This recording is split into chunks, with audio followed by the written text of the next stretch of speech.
Hello and welcome to our YouTube series on Mastering Service Hub, where we talk with customer support and success leaders to understand how you can use HubSpot to improve retention and increase growth at your organization. Today, I'm joined with HubSpot's own Jessica Park, who is a senior product manager for a conversation all about agents in HubSpot. Jessica, thanks for joining. Hey there, thanks for having me. So before we get into questions about agents and Service Hub, can you give us a little bit of background on, what does your day in the life look like at HubSpot? What product areas you work on, collaborate with? I'm going to start with the latter because it's easier to answer. So I am a product manager in Service Hub and specifically working on the customer agent. So that is a product that we launched at Inbound this year, but I have been at HubSpot for 2 years, and nearly the majority of my time has been on building this customer agent. I did a little bit in live chat and our rules-based bots, but again, all of my time has been just in this world of automation. In terms of what I do on a daily basis, it looks very different, right? There's some days that I'm spending time talking to customers, hearing feedback. Most recently, it's been taking a look at our analytics and understanding, why are customers using the customer agent? Like, what is it solving for? What are the things that we can do better at? And really, it's just, again, like building the product and working with engineering and my design team to be able to bring the product to life. And so every day looks really different, but really excited to be working on such a cool product. Awesome. I'm glad you mentioned chatbots. So we do have some questions on how kind of agents and chatbots kind of compare. But before we get there, why don't we go sort of at a high level? And can you just discuss a little bit, what are AI agents? How do they work? Take us through that a little bit.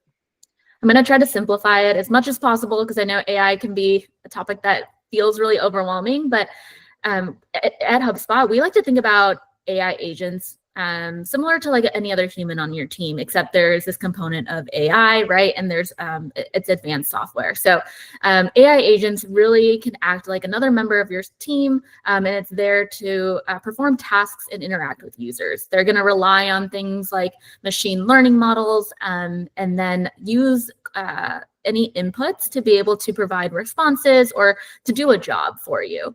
And a lot of AI agents, some are semi-autonomous, some are fully autonomous, but they can do anything like your typical, what you would think about as like your AI chatbot, right? Something that can answer customer queries, but can also do other jobs for you, like a job of a marketer, right? So if you wanted to create content, or if you wanted to create a social media campaign, AI agents really just take the intent, like what is the job that I want to do, coupled with context.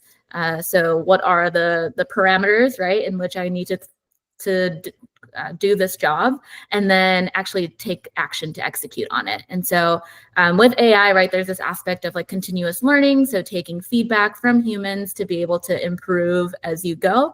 But really, it's I think the easiest way to think about it is just software that's going to help make your job easier, or software that's going to do the job even for you.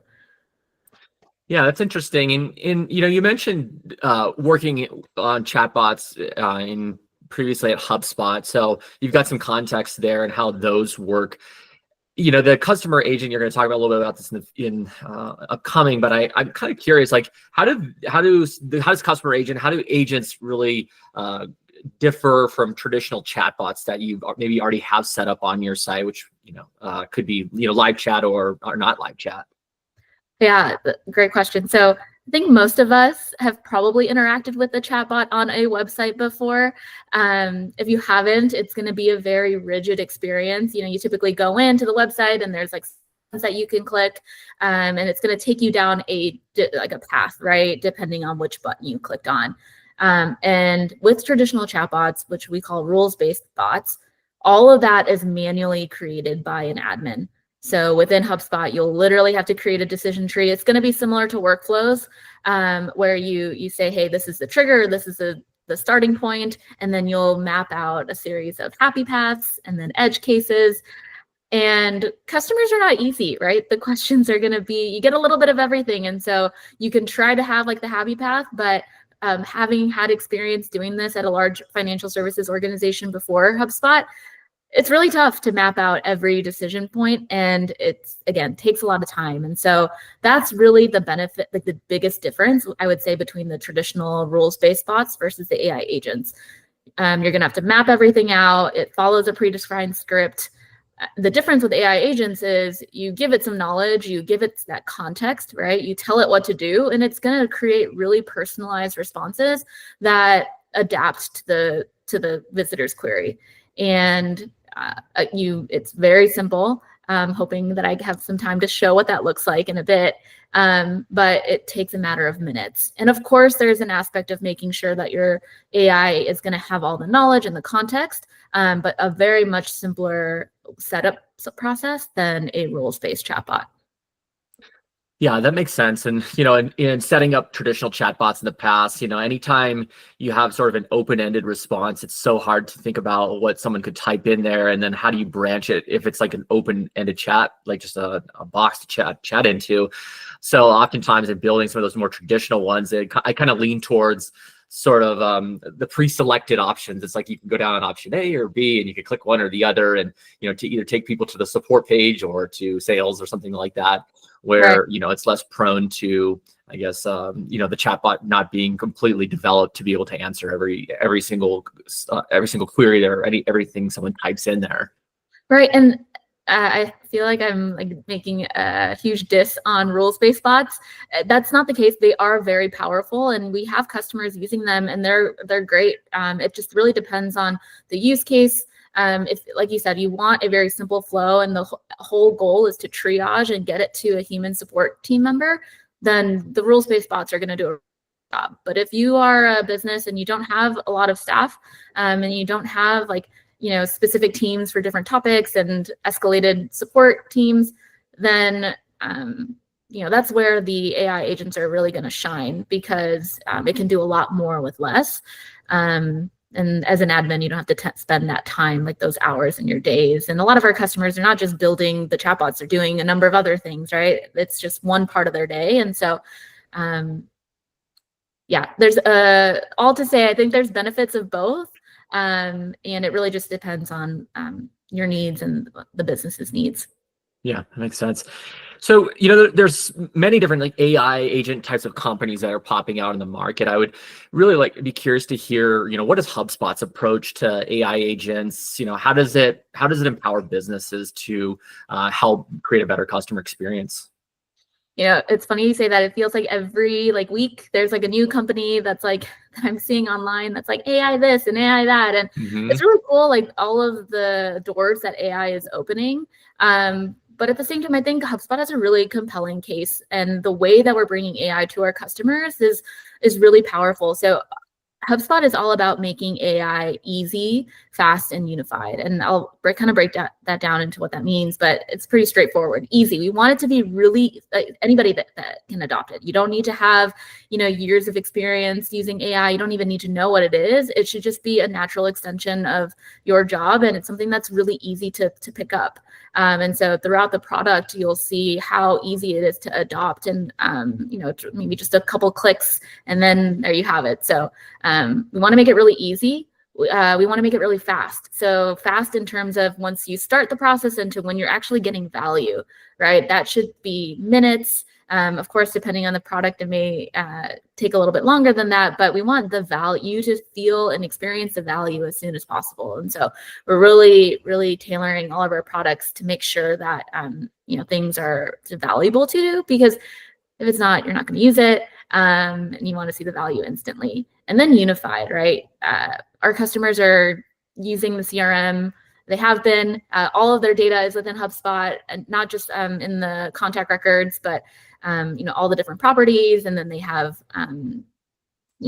everything set up in there already, knowledge base articles, whatever their needs are. And so we want it be a unified platform. We want to leverage the power of the data in the platform to be able to inform and give that context to your AI so that it can be even more powerful. And so easy, fast, unified. That's all across all of our AI products. That's what we're trying to do. Yeah, that seemed to be a big theme. Inbound 24 this year was easy, fast, and unified. And so with that, I'd love to see a demo on this. Could you take us through like can you do a screen share and kind of show us customer agent?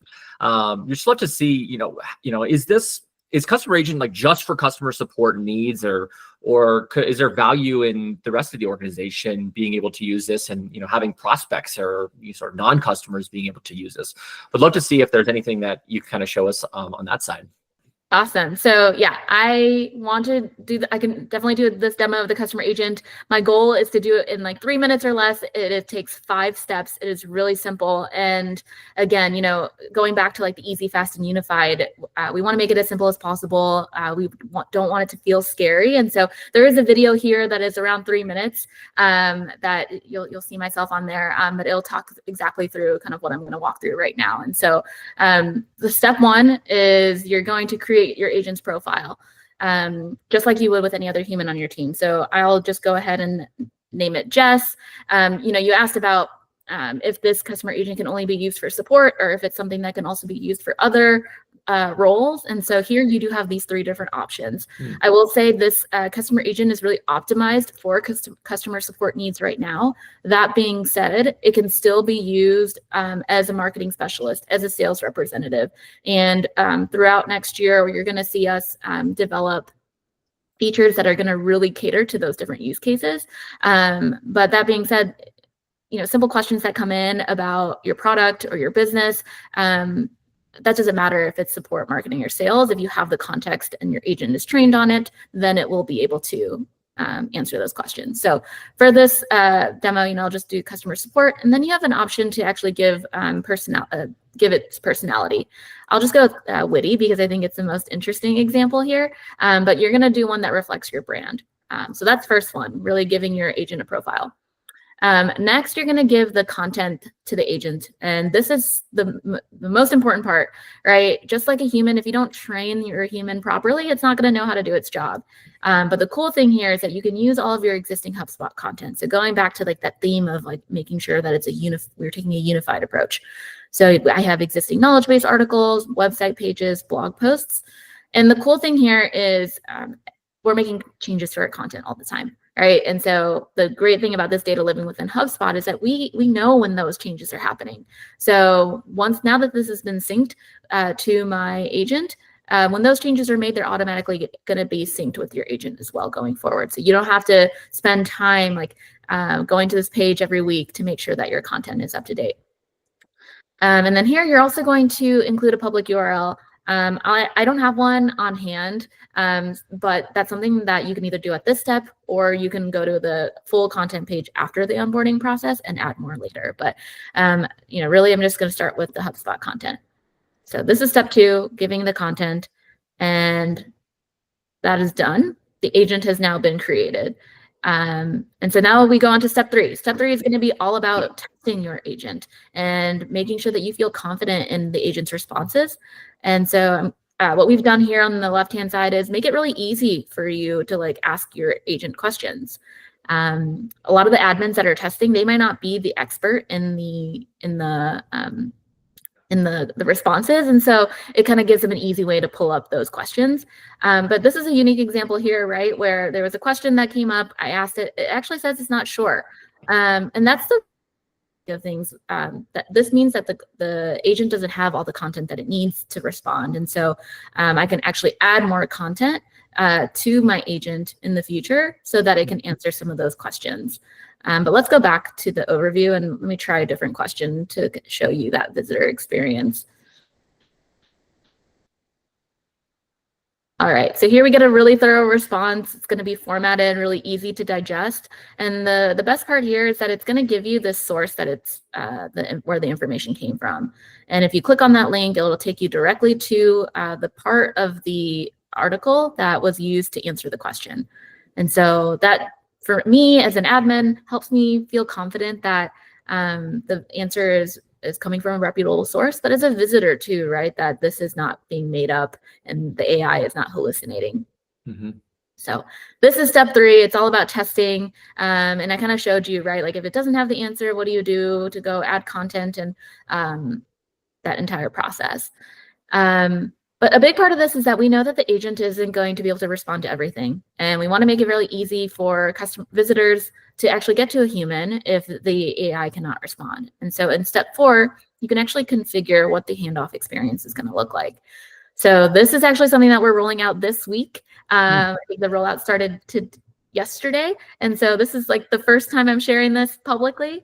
But here we have our handoff behaviors. And this is where you can, as an admin, customize the experience that your visitor will have when they're being transferred. And it's going to be based on your team's availability.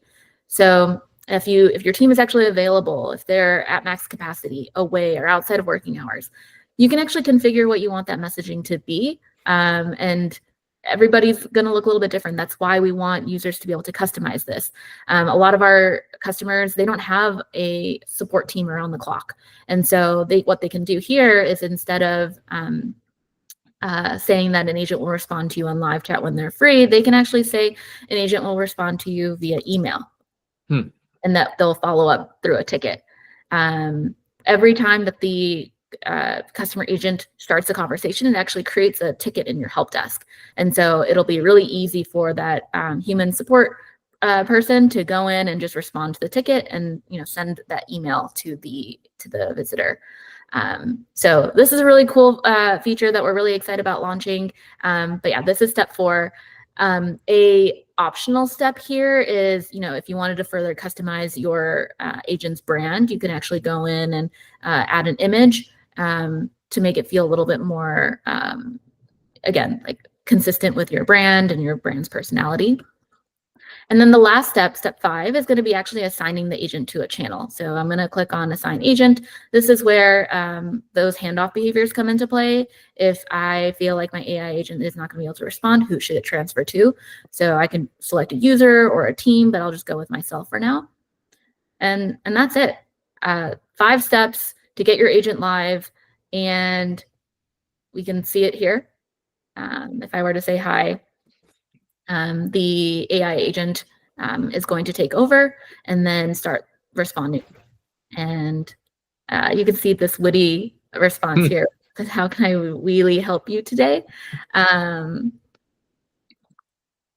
What do bike plans cost? And then it's going to spit out an answer with the source.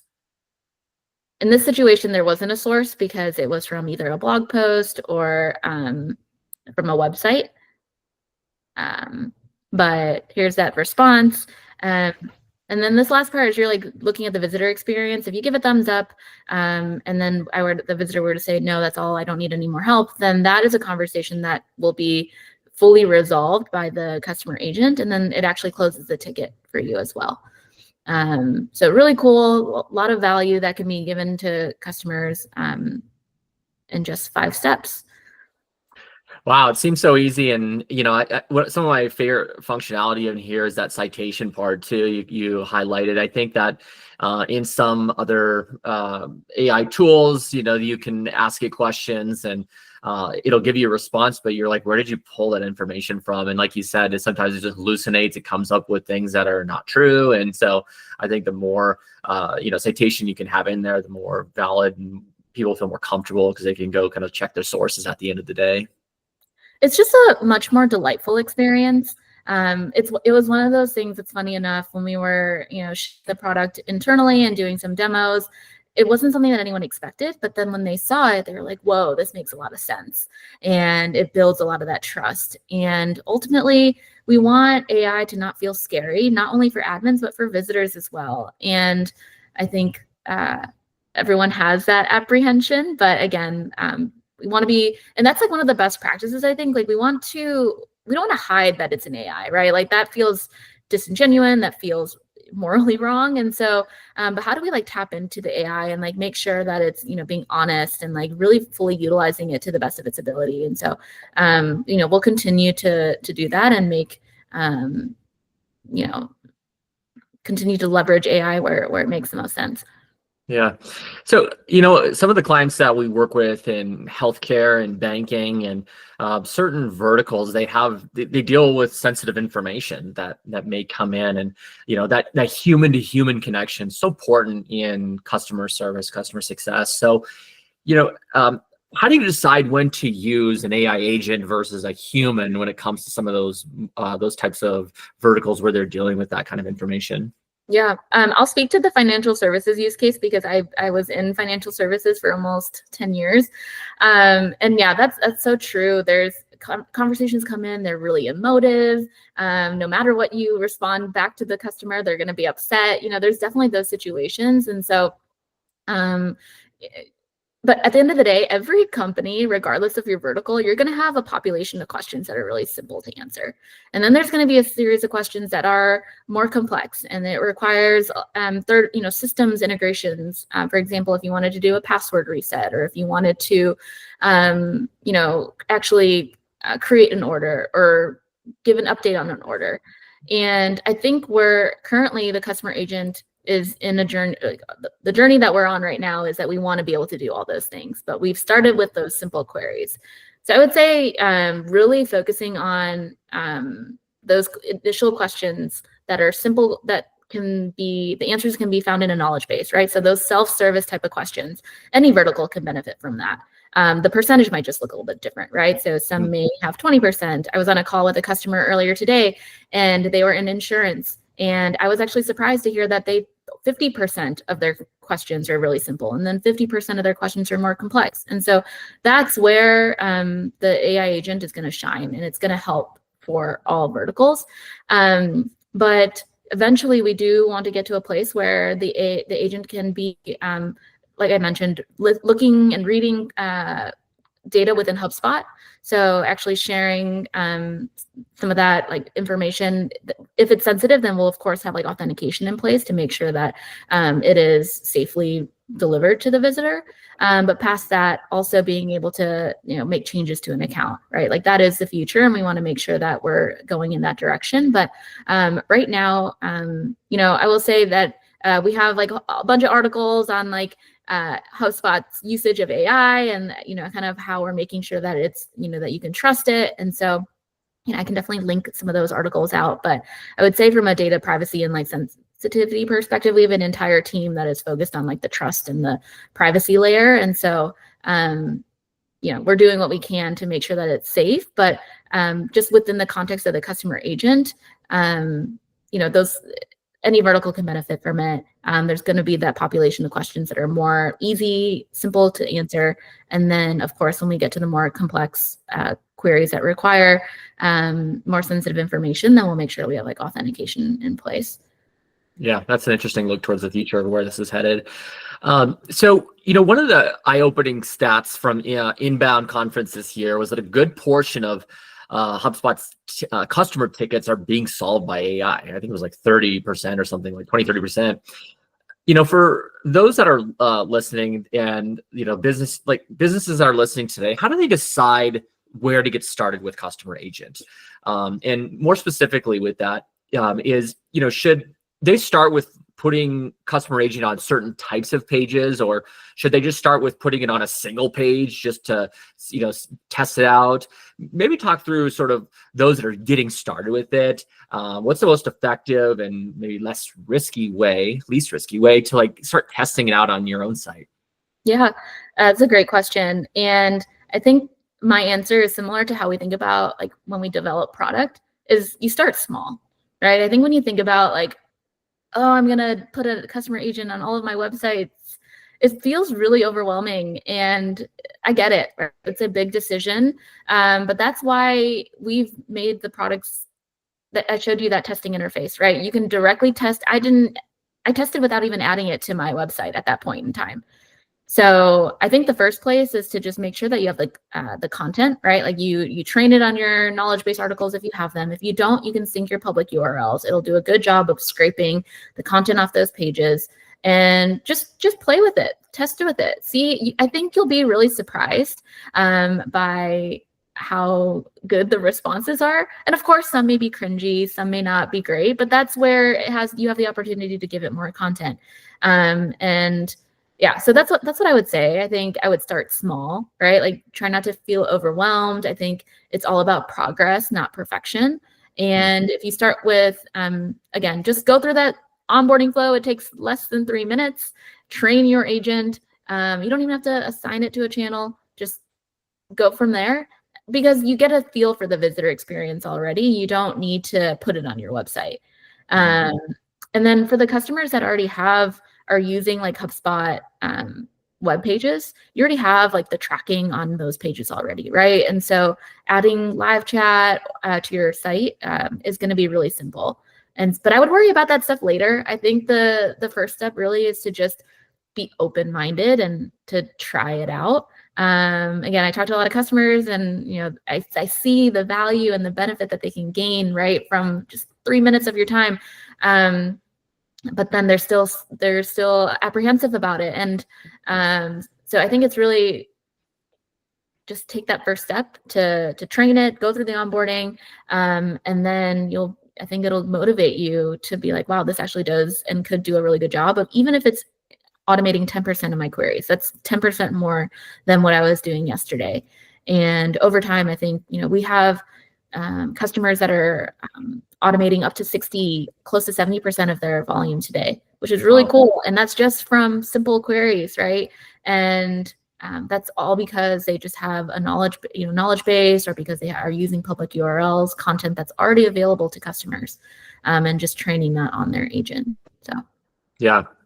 And I like the point in that, like, you can get started with customer agent without even putting it on your website. And I think that, just that testing interface right on the front screen, will help alleviate some of those fears of like, hey, is my AI agent going to make me look dumb? Like, well, you can ask a question, see how it responds. And then, I liked how the testing interface also allows you to say, hey, I couldn't answer this question. You want to supply with more content to then maybe feed it more content so then it could answer the next time you test it. So I like how you can do that just right out of the gate. So it really eliminates almost all risk if you're really trying out on a small scale to get started.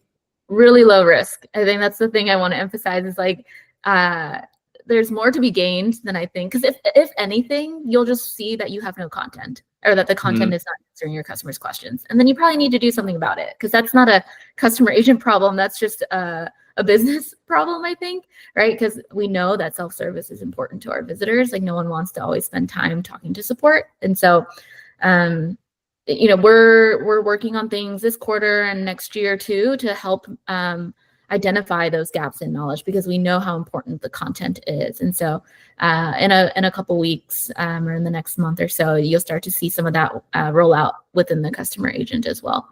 Love that.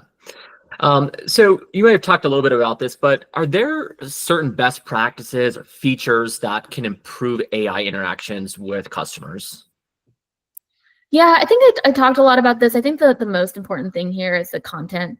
Just kind of going back to what I said earlier is humans need, like, when you hire someone, you got to give them the tools to be successful, right? You got to give them the onboarding. Otherwise, it's going to take time for them to figure it out. And so making sure that the content is easily digestible, making sure that it is thorough. Now, going back to like making it easy and fast, right? Like, there's definitely work that we need to do as a product team to help make that value and like make the AI interactions better. But I think where the customers and our customers can do their part is training the AI, again, going back to the content. And we know that AI is really good when you give it a very specific role and a specific job. That's why we define like, hey, what is the role that you want this AI agent to play at the very beginning when you're creating your agent. And so things like that, it's, looking to like, okay, what makes a really good visitor to business like conversation? It's going to be the transparency. It's going to be like making sure that they get their resolution as quick as possible. And so that's where things like the handoffs, making sure that the customer gets their resolution, whether it's from the AI or whether it's from a human, as soon as possible. Like, those are the things that are going to be really important. And also in the next couple of weeks, we're going to add to that handoff experience that I showed you, where you can actually define, hey, we know these are topics that the AI agent cannot handle. and we don't even want to let it try. So bypass it, have it go directly to a human support member. And so again, there's things that we are doing to make it easier, but on the customer side, I think it's making sure that their content is easily digestible, that it's thorough, and that, even things like you could have like steps, like flows, right? Like these are instructions. This is what you should do, like within your knowledge base article, and it's going to take that content and spit it back out to customers, right? And so I think in terms of best practices, it's really just, I don't want to sound like a repetitive, but it's really just going to be all about your content and making sure that it really targets your visitors' queries.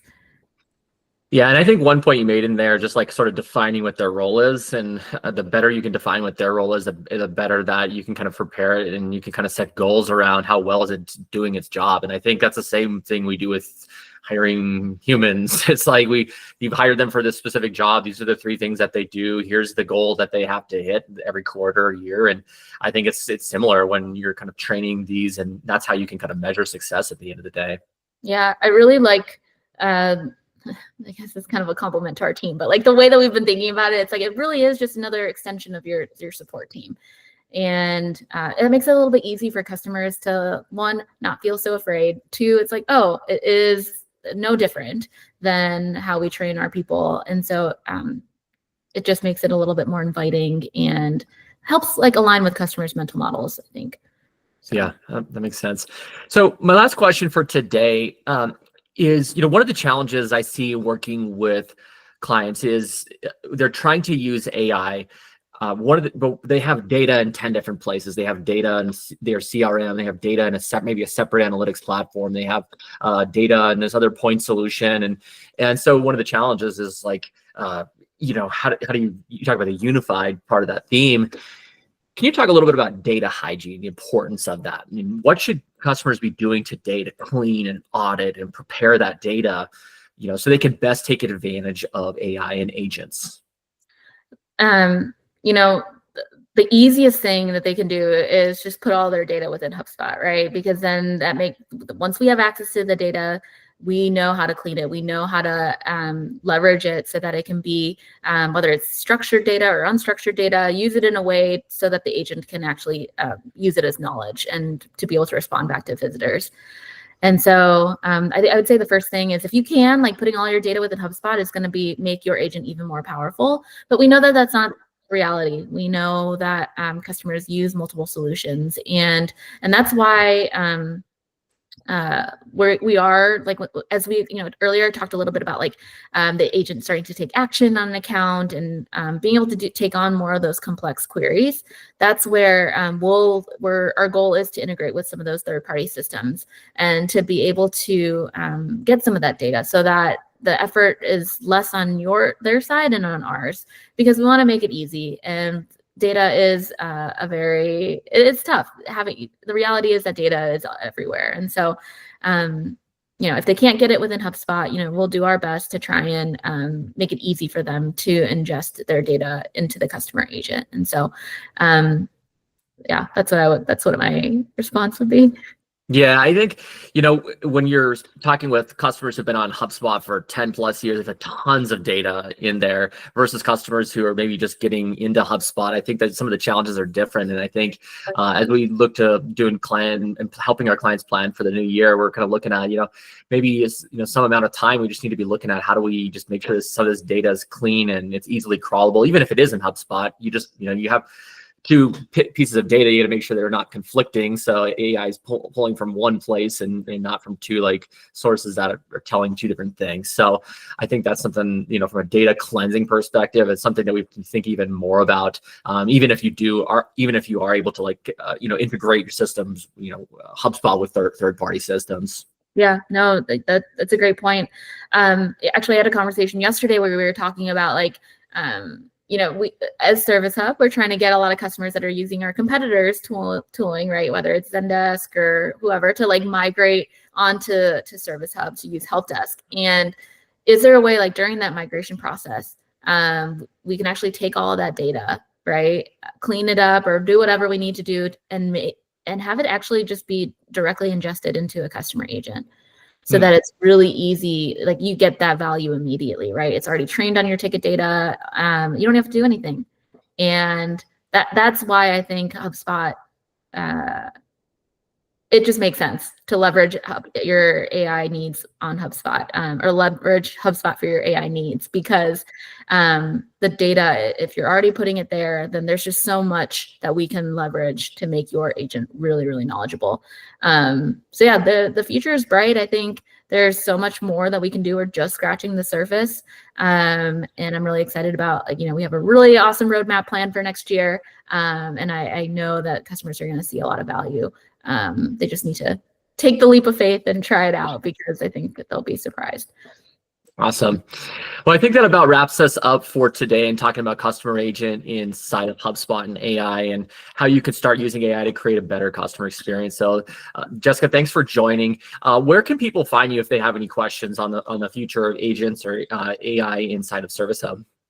Yeah, you can always email me. I'm also on LinkedIn. My email is jepark@hubspot.com. I'm always open to feedback, questions about the customer agent. I'm really passionate about it. And again, I really think it can, I could see a world where, like, every business has a customer agent on their website, right? It would be dumb not to, because it's going to just automate a lot of your queries for you and really allow you to focus on some of the more revenue driving or like complex things. And so always here to talk, available to talk about customer agent. Thank you so much for having me. Awesome. And if you'd like to get a demo of customer agent and just see how it could work on your own website with your own data, we'll put a link into the comments and we'll help you get started. Thanks everybody for joining, and we'll see you next time.